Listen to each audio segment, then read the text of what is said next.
Proverbs chapter 3, verse 15. She is more precious than jewels, and nothing you desire can compare with her. She, her అంటే ఇక్కడ wisdom are knowledge అని అర్థం అన్నమాట. ఆ wisdom are knowledge అనేవాట పగడముల కంటే అది ప్రియమైనది. జ్ఞానం అనేది పగడముల కన్నా చాలా ప్రియమైనది. నీ ఇష్ట వస్తువులన్నీ దానితో సమానములు కావు. మనకి కలిగినటువంటి విలువైనటువంటి సొత్తులేవి కూడా దాంతో ఈక్వల్ అవ్వవు.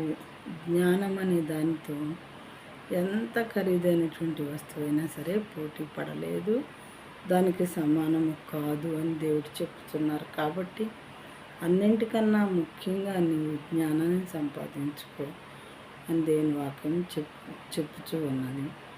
అయితే ఎక్కడ జరుగుతుంది ఇది ఏంటి అని అంటే, యెహోవా యందు భయభక్తులు కలిగి ఉండటయే జ్ఞానము అని మరొక చోట వ్రాయబడి ఉన్నది.